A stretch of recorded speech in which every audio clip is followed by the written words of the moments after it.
ಆರ್ಗ ಜ್ಞಾನೇಂದ್ರರವ್ರ ಬಗ್ಗೆ ತುಚ್ಛವಾಗಿ ಮಾತನಾಡ್ತಾ ಇದ್ದಾರೆ. 1972ರಲ್ಲಿ ಬಂಗಾರಪ್ಪನವರು ರಾಜಕೀಯ ಜೀವನವನ್ನ ಪ್ರವೇಶ ಮಾಡಿದ್ರು. 1983ರಲ್ಲಿ ಜ್ಞಾನೇಂದ್ರ ಅವರು ರಾಜಕೀಯ ಜೀವನಕ್ಕೆ ಪಾದಾರ್ಪಣೆಯನ್ನ ಮಾಡಿದ್ರು. ತಮ್ದೇನು ರಾಜಕೀಯ ಎಕ್ಸ್ಪೀರಿಯನ್ಸ್ ಅಂತ ಕೇಳ್ಬೋದಲ್ವಾ? ತಾವು ಬಂದಿದ್ದು 2015ರಲ್ಲಿ ಮಾನ್ಯ ಮಧು ಬಂಗಾರಪ್ಪನವ್ರೆ.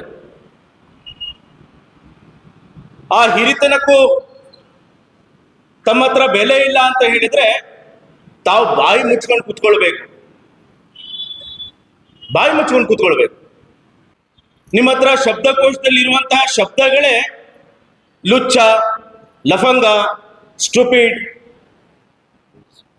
Loose, sorry to say mister Madhu ಬಂಗಾರಪ್ಪನವ್ರೆ.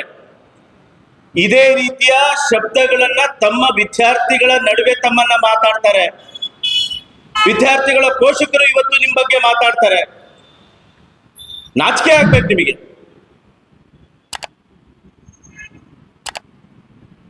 ಯಾವ ವೇದಿಕೆಯಲ್ಲಿ ಏನು ಉಪಯೋಗಿಸ್ಕೊಳ್ಬೇಕು, ಯಾವ್ದು ಪದವನ್ನು ಉಪಯೋಗಿಸ್ಬೇಕು ಅನ್ನುವಂತಹ ಅರಿವು ತಮಗಿಲ್ಲ.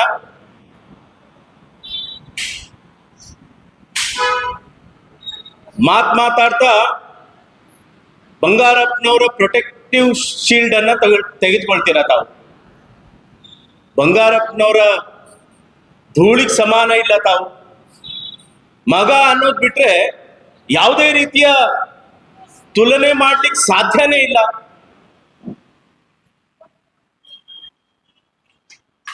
ಒಬ್ಬ ಹಿಂದುಳಿದ ವರ್ಗದ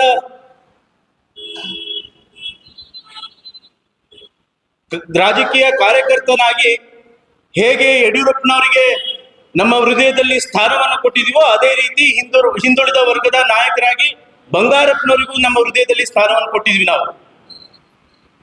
ಅವ್ರ ಹೆಸರನ್ನ ಪ್ರೊಟೆಕ್ಟಿವ್ ಶೀಲ್ಡ್ ಆಗಿ ಬಳಸ್ಕೊಳ್ಬೇಡಿ ತಾವು. ತಮ್ಮ ಹತ್ರ ಸಾಧನೆ ಏನೂ ಇಲ್ಲ ಹೇಳ್ಕೊಳ್ಳೋದಿಕ್ಕೆ.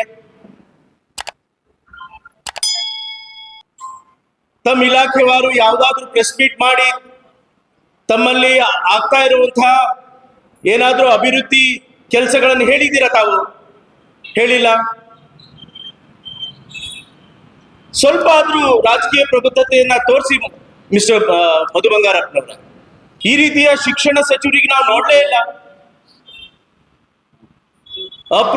ಪ್ರಬುದ್ಧ ಮತ್ತೆ ಶಿಕ್ಷಣ ಇಲ್ಲದ ಶಿಕ್ಷಣ ಸಚಿವ ಅಂತ ನಾನು ಹೇಳಲಿಕ್ಕೆ ಇಷ್ಟಪಡ್ತೇನೆ.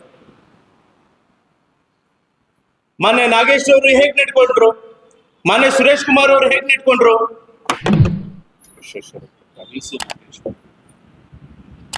ವಿಶ್ವೇಶ್ವರ ಹೆಗಡೆ ಕಾಗೇರಿ ಅವರು ಹೇಗ್ ನಡ್ಕೊಂಡ್ರು, ಬೇಡ ನಿಮ್ದೇ ಪಕ್ಷದ ತನ್ವೀರ್ ಶೇಟ್ ಹೇಗ್ ನಡ್ಕೊಂಡ್ರು. ಆರೋಪ ಮಾಡ್ಲಿಕ್ಕೆ ಯಾವ ಶಬ್ದ ಉಪಯೋಗಿಸ್ಬೇಕು, ಯಾವ ಪದಗಳನ್ನು ಉಪಯೋಗಿಸ್ಬೇಕು, ಆ ರೀತಿಯ ಪದಗಳನ್ನು ಉಪಯೋಗಿಸಿ ಮಾನ್ಯ ಮಧು ಬಂಗಾರಪ್ಪನವರ.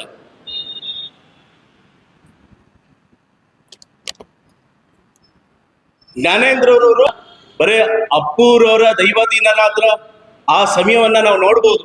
ಲಕ್ಷಾಂತರ ಅಭಿಮಾನಿಗಳು ಸೇರಿದ್ರು ಅವತ್ತು. ಯಾವುದೇ ರೀತಿಯ ಅಹಿತಕರ ಘಟನೆ ನಡೆದಿಲ್ಲ. ಆದ್ರೆ ಮೊನ್ನೆ RCB ವಿಜಯೋತ್ಸವದ ಸಂದರ್ಭದಲ್ಲಿ ಎಷ್ಟು ಜನ ಸಾವನ್ನಪ್ಪಿದ್ರು ಮಧು ಬಂಗಾರಪ್ಪನವರೇ? ಕೇಳ್ಬೇಕಲ್ವಾ ನಾನು?